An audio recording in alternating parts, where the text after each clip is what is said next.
Hi, guys. So we've been talking about the Rome and its republic and how it was expanding and becoming an empire as it took over more and more land. The Punic Wars was one of the steps to kind of prove to other lands that you didn't mess with Rome. You didn't go against what they needed or wanted from you. So Rome was continuing to grow because of outside threats. Gauls attacked the Romans and took over the city. Romans gave them a large sum of money to leave. Many others attacked Rome as well. Rome defeated them all and took their land. Soon, Rome controlled all of the Italian peninsula. And as Rome's power grew, the countries came to see them as a threat. And in the end, Rome is going to defeat all their opponents, and they are going to gain almost all the territory surrounding the Mediterranean. Right now, I'm going to pause for a second. Go ahead and open up your slideshow. Pause the video and go ahead and fill in these few fill-ins for that slide.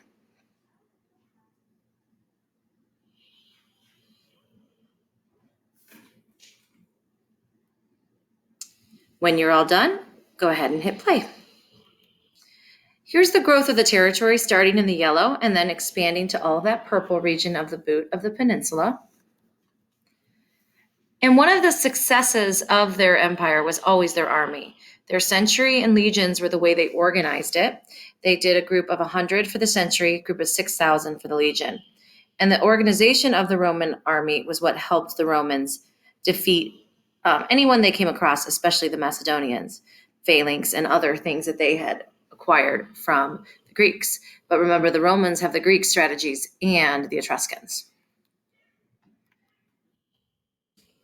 Every able-bodied male citizen between ages of 17 to 45 had to serve in the army.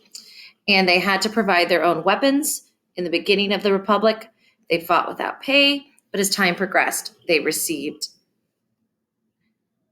payment over time. Okay, I'm going to pause again. I'll go back to the last slide for you.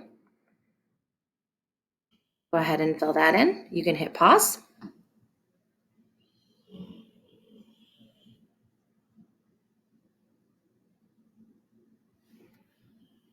When you're ready, hit play.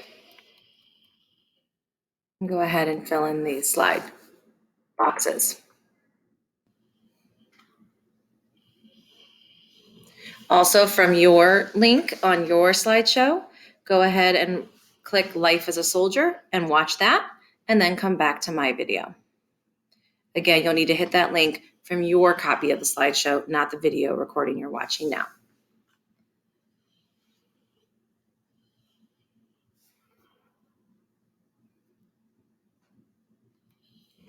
The Roman army.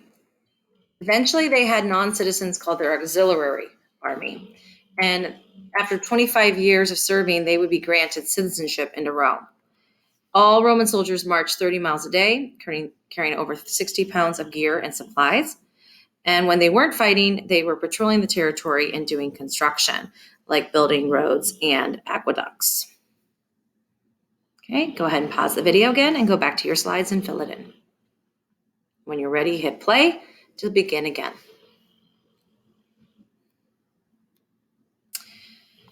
So, Carthage was a small little shipping town, very, though, profitable with what they could exchange, being on that northern portion of Africa. And they were good shipbuilders, just like the Greeks were. So Romans knew that Carthage was a threat.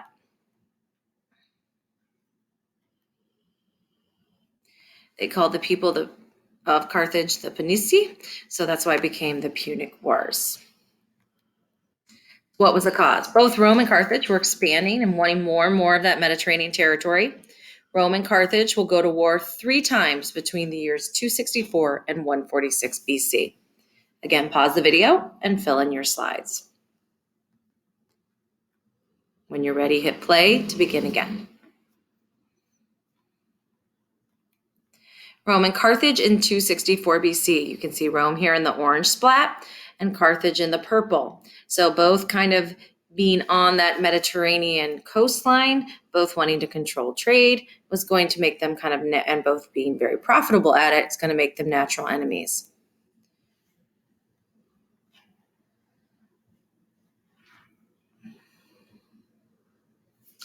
The First Punic War in 264 to 241 BC. Fighting on the Mediterranean Sea, the Romans rammed their ships into the Carthaginian ships and ensnared them with grappling hooks, meaning they basically took these long roped or chained hooks and threw them at them and kind of pulled them in so that they could ram their ships even closer to them. Again, you can hit pause if you need to go fill in that slide. Also, there's the Roman naval strategy. Go ahead and watch that video clip and then come back to this video.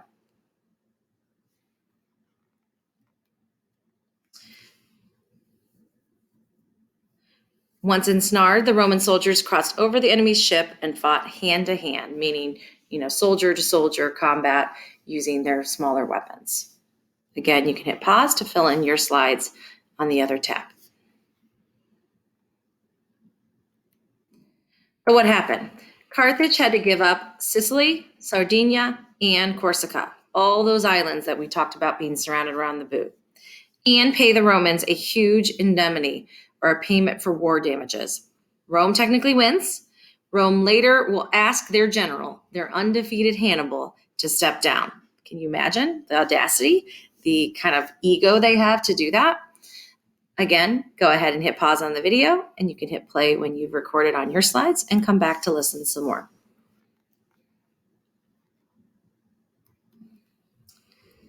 The Second Punic Wars, 218 to 202 BC. After refusing to step down, General Hannibal assembles an army with war elephants. Can you imagine coming at you, not cavalry on horseback, not men coming down a hillside, but elephants? They march from Spain through Europe, over the Alps, and into Italy. When you think of that journey, lots of mountain ranges. They're going to come into some small battles around the edge. It's going to be difficult. They're going to lose some men along the way too. At 216, the Battle of Cannae in southeastern Italy, Hannibal's army almost destroys the entire Roman army. But within 2 months, he conquers all of northern Italy, but again, losing lots of strength and supplies. He also had over 2,000 oxen. Those are kind of big cattle-like animals that have the large rack of horns, and that made it easy for them to tie lights to them. So they actually used them as kind of their carrying devices and their headlights. But in 2002 BC, Roman general Publius Cornelius Scipio gathered a force, or we call him Scipio is his last name, and they were going to do a different tactic. Instead of fighting on Italian peninsula, they were going to go to Carthage. And their point was to lure the Carthaginians to come back home to defend their area. So they kind of left Rome vulnerable because the Roman soldiers are going to leave, but Scipio had to travel again more of a distance to go defeat them if they needed to and to protect their homeland. Again, I'll go ahead and hit pause and go to your tab to fill in these slides.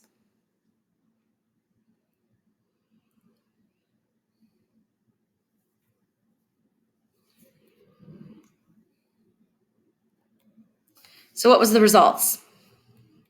Carthage had to give up his own colonies that they had in Spain.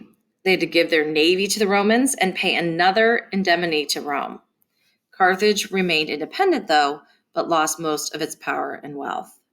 And everybody's favorite guy here, one of our teachers who likes to make their song here, has a Hannibal song. So go ahead and you can hit pause on my video here. Go ahead and fill in the slide and then listen to the Hannibal song link.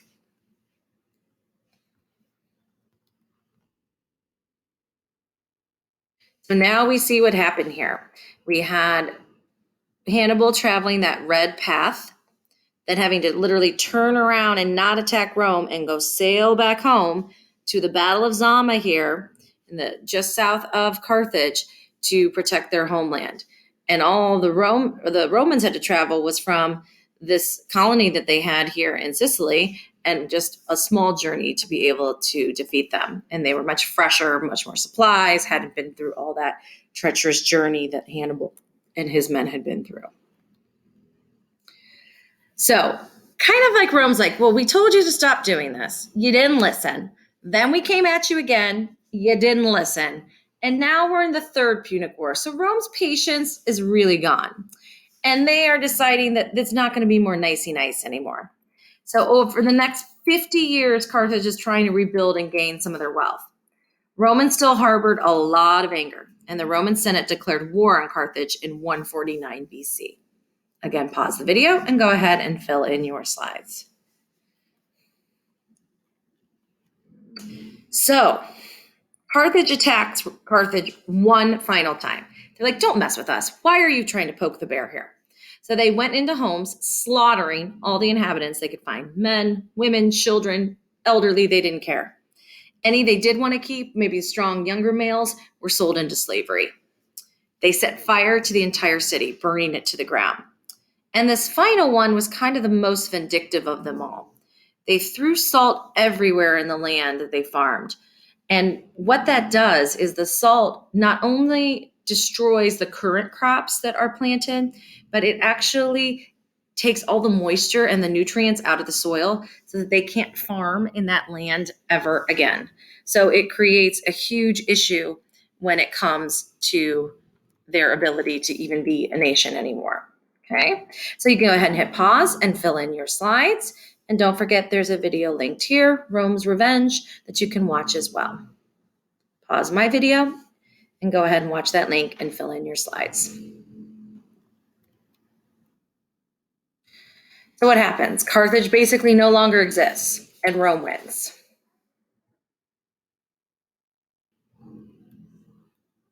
So now Roman territory is all of Spain, all around Gaul's coast here, all of the peninsula, all the islands, Macedonia and Greece, and portions of Asia Minor. So definitely encompassing more and more of that Mediterranean territory. After the Punic Wars, we're going to see Rome controlling most of the Western Mediterranean. They have all those new islands that were once part of Carthage, parts of North Africa. And the Roman legions are going to march and march and north until they have more parts of Greece and parts of Asia. Remember, Greece is not just a takeover of taking land and destroying it. They really wanted their culture. They adopted their ideas, their philosophy, their religion, their education, and kind of acquired and put that into their society. Go ahead and pause this video and fill in your slide.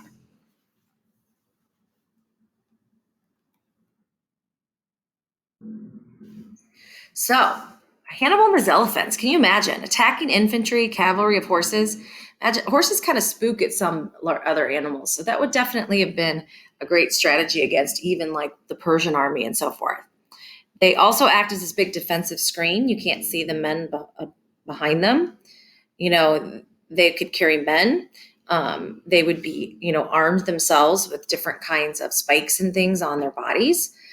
They would just trample, or they would tie to their tail, and then have they would trample over the different prisoners.